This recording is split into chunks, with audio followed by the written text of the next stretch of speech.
All right, everybody, welcome back to Retirement Redefined. I'm your host, Brad Gatto, here with my co-host, Carly Carlson. And in today's episode, what you're going to hear about is the Silver Tsunami. What in the world is that, and why does it matter?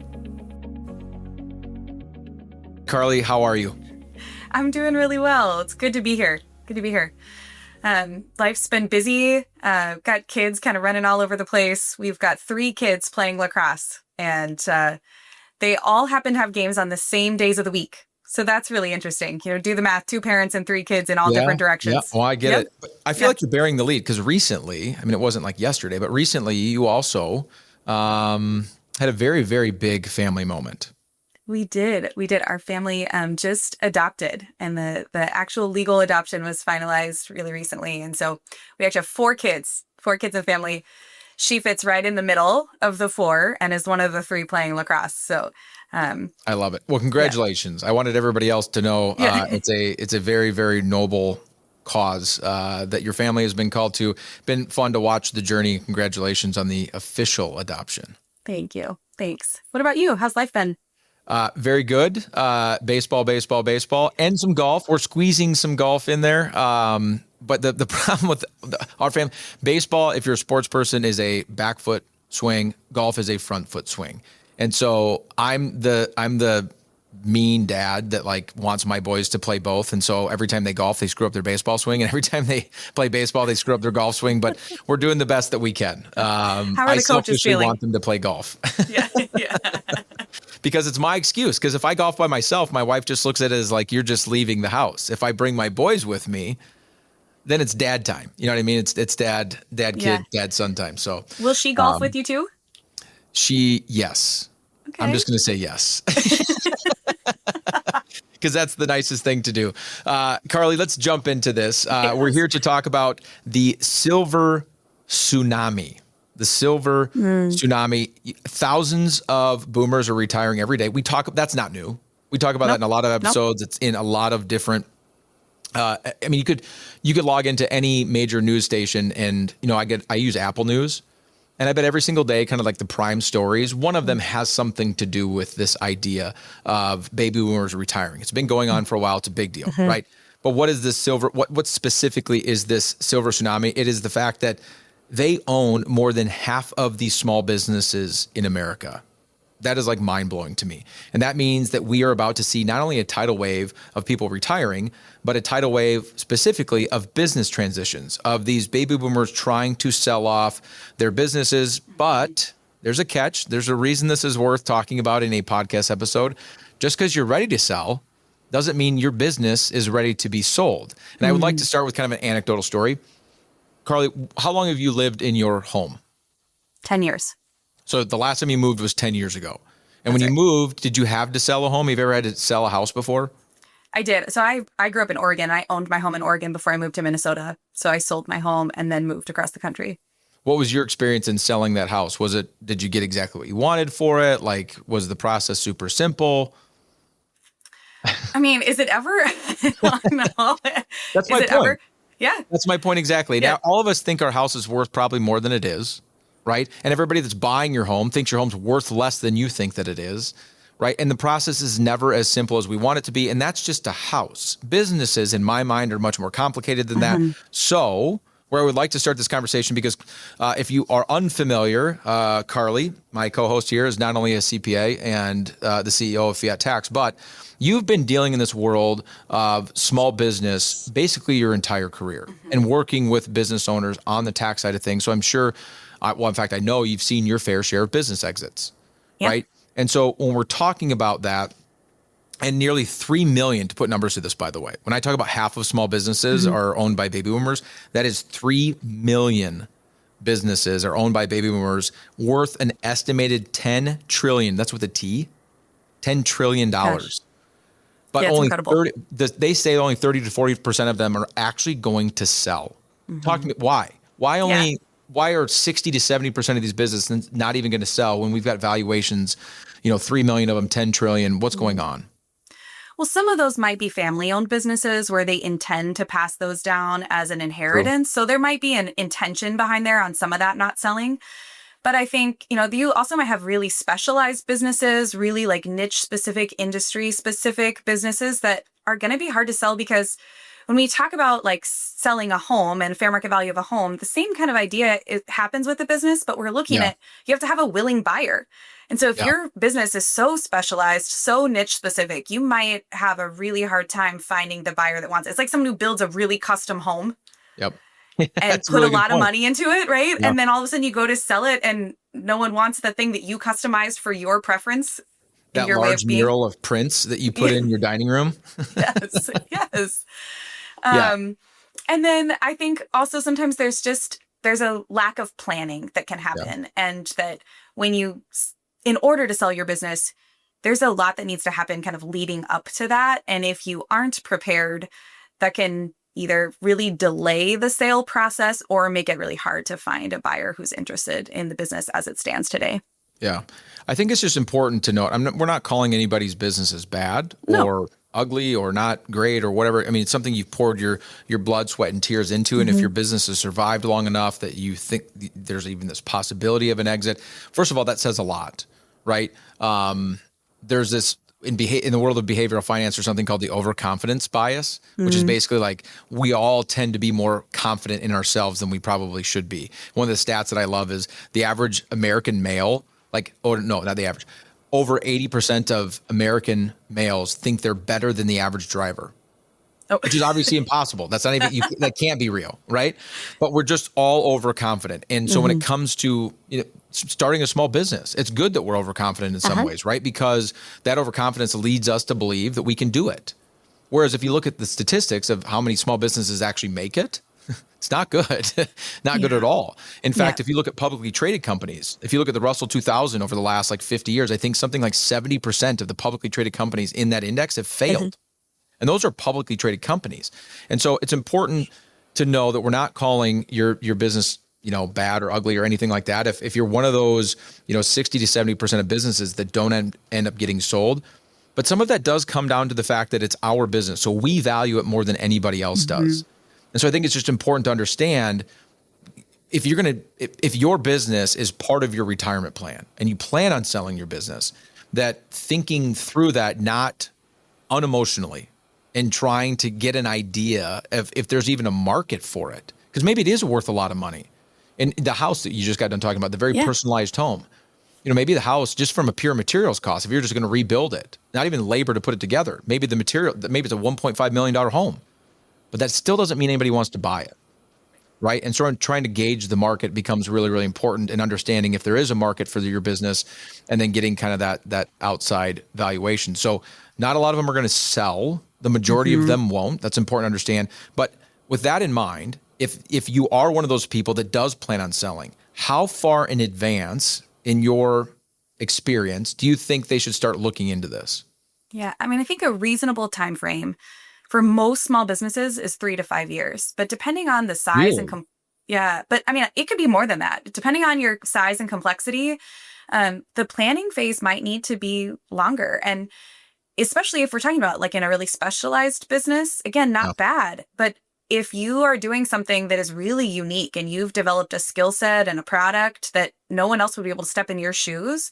So now we're talking about needing to find a buyer, but also maybe needing to train a buyer, maybe needing to like bring someone into your systems in advance. And so it can sometimes be really imperative that you start the process sooner than 5 years before your exit. Yeah, I think there's multiple sides to this. So why 3 to 5 years makes sense. You mentioned a few of them, and I just want to kind of highlight them. So the first one is kind of your financials. If somebody goes to buy, it's kind of like when you sell a home. One of the things that the buyer is going to want to do is some sort of what's the word? Not an audit of your house, an inspection. I couldn't come up with the word inspection in my head. Because they want to make sure that what they're buying is what they're getting, what they think they're getting, and that there's nothing majorly wrong with the home. Well, in a business, one of the ways that a buyer can do that is to look at your financials. We call that due diligence. Right. The due And diligence so getting process. ready to sell, what has been how often, a buyer, how many years of financials typically do you think they're going to want to see? At least 3. So there you go. There's your 3 to 5 3. years. Yeah. If you're thinking about selling in the near future, making sure that the financials of the company look the way that you want them to look to make the business as valuable as it possibly can be, in preparation for that sale becomes really important. So there's one very obvious reason why 3 to 5 years makes sense, because we want a good, at least clean 3 years of financials, number one.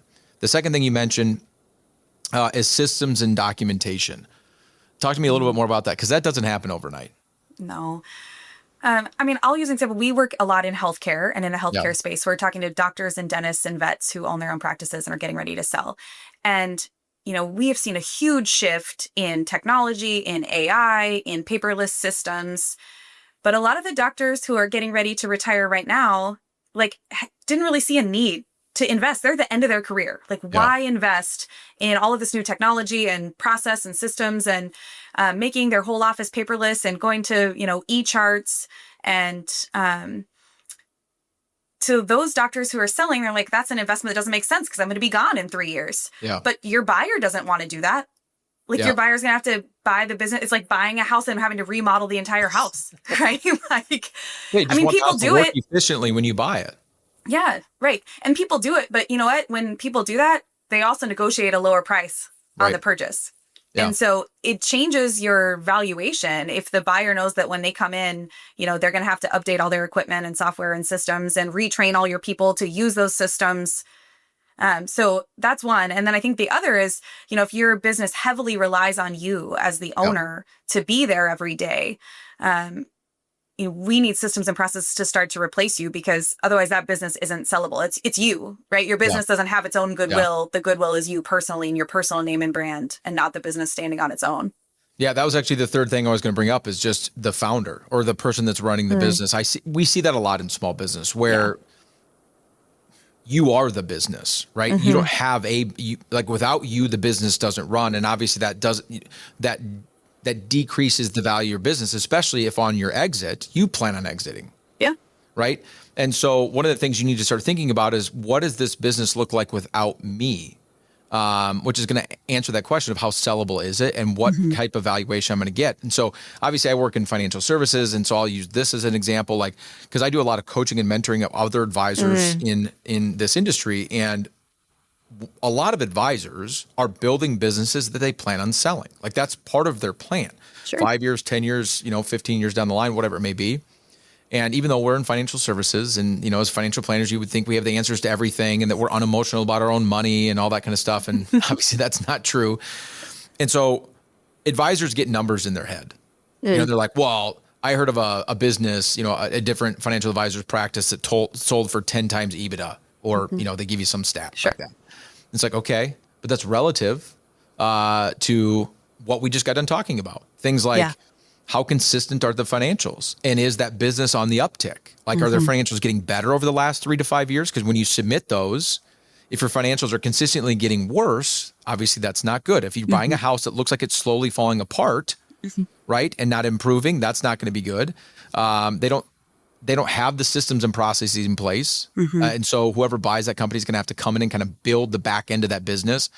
And the one I see the most, at least in financial services, because it's a service-based business, kind of like you talked about vets and private, it happens a lot where you are the business. The people that choose to work with you, the revenue that your firm is driving as a financial services are because of your clients.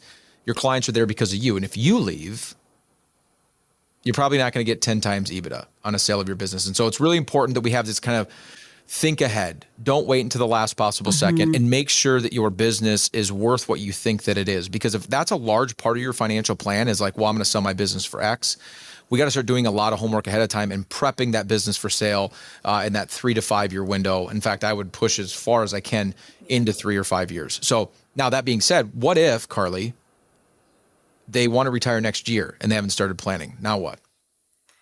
Well, the next best time to start then is now. So getting advisors around you. The other thing I see is, sellers kind of being worried to spend the money on attorneys and CPAs and valuation experts. And so they just kind of try to do it on their own. Yeah. And they don't bring those people into the fold as a way to keep those legal and professional fees down. And there are just so many snares out there in the middle of these deals, that it's really important to have not just an attorney involved, but also an CPA who can talk to you about the like tax implications, and have a financial advisor that can make sure that like the money that you're left over with after you pay off your debt and pay the taxes is going to give you what you need into retirement, and that the timing makes sense, and that a valuation expert in there can tell you if like the number you have in your head is reasonable, Yeah. and if that can be backed up. And just like we value homes, I mean, there are databases for how businesses get valued, and Yep. metrics by industry and geography. And so you can get really specific, just like you have comparables for a house sale, you can look at comparables for business sales. And so utilizing a valuation expert to help you understand where you're at today, and then try to figure out what you need to do to get to the number that makes you ready for retirement.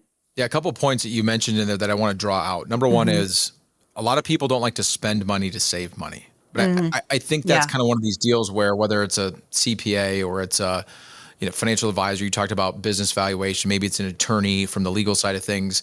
There's just a lot of people that can be involved in this transaction to be helpful. But of course, none of us are going to work for free.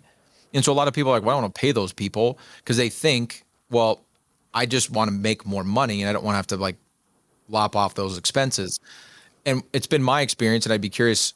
I mean, we're a little biased, so let's just put that out there. But it's been my experience that yes, we are going to cost you something, but net in the average transaction, you're going to end up getting more for your business because it's set up the right way. In fact, I'll give you a sad story. Really, I have a friend who, business owner already, and his father-in-law is a business owner. He's a partner in a company. There's two business owners in that company, and they're both kind of ready to sell. And so he was trying to work out a transaction to buy the business from him so they could both retire.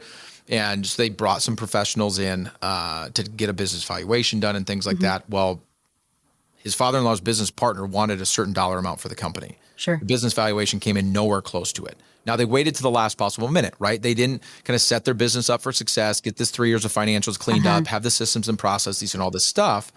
And because of that, he had in his mind what a healthy business in his industry with their revenue should sell for. And that was the number he had stuck in his head. And so when the valuation came back and it was nowhere close to that number, he was like, well, no, I'm not doing that. That's just a bad valuation. I want this number. Well, that's how it started. 2 years go by because he just stuck his foot in the, he was not going to do it. Now the financials actually keep getting worse because he's mentally kind of checked out. He kind of wants to retire. He's trying to get the business sold, which means he's not working as hard on the business to grow the business and these sorts of things. And so now today, 2 years later, it's worth even less than it was 2 years ago. And now he's stuck. Yeah. Because now he needs to sell the company to get out. And so it's just one of those deals where getting good advice, knowing unbiasedly, like of what your business is actually worth and having a good idea of what that's going to look like ahead of time, and having the right people in your corner can just be so important because in this particular case, you're talking hundreds of thousands of dollars of value lost in a business in a matter of a couple of years. And it's been really sad to see. And unfortunately, he's just kind of in a corner and he just doesn't have any choice anymore. Yeah. I mean, unfortunately, that is a really common story. And one that I come across a lot is the sellers having a set number in their head. And maybe it's based on some valuation of a healthy business, but a lot of times it is just the number they need to retire. Yeah. More likely. But that declining value over time, because it's true, as we get ready to retire, we're slowing down and we're not that like as eager to build something. And because we don't have this eagerness to build and we're slowing down, the valuation kind of takes the hit. And most valuations, there's 3 different ways businesses are valued, but in general, we're looking at historical data, and historical is in the most recent years. So we're not looking, over 20 years of business history and what it did for you 2 decades ago. We are looking in that like more recent time period. And if your numbers have gone down, that is absolutely going to affect your valuation. Yeah. So before we move on, I just want to summarize kind of some of the things that you've talked about and maybe even draw one more point out. And that is, partnering with, under the Fiat brand here. We have both the wealth management side and the tax side all under one umbrella, where we can kind of help with this process of trying to sell a business, but helping you understand kind of a realistic valuation. Now, it doesn't necessarily mean that Carly and I are going to be the ones that value your business, right? We might need to go to an outside source to do that, but helping you find a reliable source to get that valuation done and understand it. Internally, prepping your financials with a good CPA, cleaning up your books, removing personal expenses, kind of getting everything ready. It's kind of like when you go to sell your house, you get rid of all the junk in your home, right? Yeah. You don't let people walk into your home with, all your stuff just laying out. We clean it up and make it look as best as we possibly can. And we put our best foot forward. I think having a good CPA to help you do that is super important. Obviously, that's something we can help you do. Not only that, where I also think, Carly, that somebody like you and your team can be super helpful is modeling out kind of after-tax sale proceeds. Like, what is it going to look like of what I sell my business for? What is my tax bill going to look like? And then even deeper than that, like discussing different types of sales, installment sales, earnouts, and maybe the different tax impacts of how you sell your business and how you get paid. Another big mistake I see people make is how they choose to sell. Not even the valuation. We're past that point. You let's say you sign up for $1 million. Now the next question becomes, well, how do I get that $1 million? Can you talk a little bit in detail about that? I just want to flesh that out a little bit before we move on. I'm so glad you said that, because again, I think a lot of times sellers will focus on the legal part, like the actual, purchase and sale agreement and that contract and negotiating there. But there is like a tax structuring at play here that can absolutely affect the taxes that you pay on the sale. And so that tax structuring can be like the type of sale. If it's an asset sale or a stock sale, it can vary depending on your entity structure, if you're a C corporation or an S corporation or a partnership. And then it also can vary in, how you structure your buyout itself. So, maybe the buyer is going to come in and get a loan from a bank and buy you out in full. If that happens, you paid all your taxes in the year of the sale. Brad, you mentioned like an installment sale. In that case, you kind of become the banker. You become, it's a seller financed loan.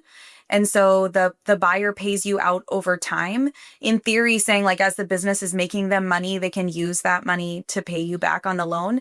And under an installment sale method, you pay taxes as you receive the money. So the tax bill gets spread out over time. And theoretically, you can even reduce the tax bill, because if you don't have this one-time jump in income that puts you into a higher bracket, we might even have the potential to drop you into a lower bracket as you've spread that income over time. So not only are you deferring tax, but you're permanently eliminating some tax because you've dropped your rate. And then, there are other methods like earnouts. We see this a lot in like private equity groups that will come in, where maybe they'll offer you some cash up front, but then they'll say, okay, if the business performs to this level going forward, you can make additional cash. And we call them like upsides. So there's, some upsides on the deal in the end, depending on the level of performance of the business post-sale. And that tends to happen if the seller still has some skin in the game, like they're still involved in some way in the business to help keep it successful. And they want you to be, they want you as seller to be eager to make that business successful for them. And, everybody wins. We all make more money. And again, in that case, because you pay tax when you receive the money, you get to defer tax on those upsides and the earnouts in future years. That's a lot of nerdy stuff. Basically, what Carly just said, if you were listening, is how you choose to sell the business, not just what the business is valued at, really does matter. And the net effect, because it's not about what you make, it's about what you keep, right? So like you can sell the business for $1 million, but if you only get to keep half of it because of taxes, you really it's only $500,000. Whereas if you sell it for $900,000, but we can find a different way from a tax perspective for you to sell it, and you end up with $700,000 net of taxes, it's a better deal. Top line and bottom line both matter, but it's the net result of the amount of money that your family gets as the sale of that business that's really, really important. There's this quote out there by the name of a guy by the name of Douglas Batts, and he says, "The business may be your baby, but buyers want to see numbers, not baby pictures." Right? They don't care. They want, if they're buying your business because they want profit. They they see an opportunity for additional capital, additional money. They're not buying it for the baby pictures. They're not buying it for the headaches. They're not buying it for those things. And so if the sale of a business is part of your life, if you're a business owner, if you're a baby boomer and you're nearing or in retirement, even if you're my age and you want an exit, you're in your 40s and you're just thinking, gosh, at some point in time, my life is not this business. I want to be able to sell this business. You need to stop spending so much time planning your vacations and put more time planning your life's work. It's the most valuable asset most business owners have. And so whether it's that 3 to 5 year time frame, maybe it's even a little bit longer, you can kind of start dipping your toe in the water a little bit to try to figure out what that might look like. This is one of those areas, Carly, where really getting a jump on this is better than obviously waiting to the last possible minute. But to your point, the second best time to do it is right now, right? And then the other thing I just want to throw out there is this. I threw out the stat, over half of U.S. businesses are owned by baby boomers. Most baby boomers want to retire right now. They're nearing or some of them are much older than 65. If that's the case, and that over half of American businesses are going to be sold in the next 10 years, that's not a seller's market. That's a buyer's market. Right? If half of the houses in America go up for sale right now, it's going to be really hard to sell your house because that is a buyer's market. That is not a seller's market. And so it's entirely possible because of that the valuation of businesses may drop and you may not stand out. And so getting a jump on this type of stuff just becomes really important, and even more important, having the right people in your corner. If you want to have that conversation, Carly's the rock star in this conversation, if you ask me, but at the end of the day, having a tax practice and a wealth management practice that not only know and understand this world, but work together and can help you build a plan around your business and what that might look like upon exit and how to build that into your life in a meaningful way. We would love to have that conversation. I will also say this, because Carly and I are both business owners with you. We're entrepreneurs with you. So God bless you for taking the risks that you did and for, all the success that you've probably had, that you even have something to sell.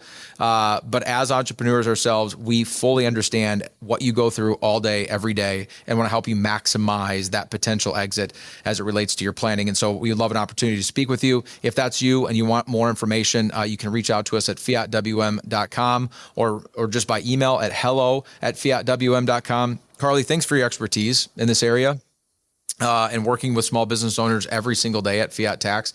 And it's just as important running your business as is this idea of possibly selling this thing down the road. And so thanks again for being here, Carly. Thanks for joining us on this episode of Retirement Redefined. We release episodes every 2 weeks. If you've not yet subscribed to our podcast, we would encourage you to do so. Feel free to share it with family and friends. And my guess is if you are not a business owner yourself, you know somebody who is, because your friends own half the businesses in this country. And we would love an opportunity to talk with them. So feel free to share the episode and our contact information. With that being said, we will see all of you on our next episode of Retirement Redefined.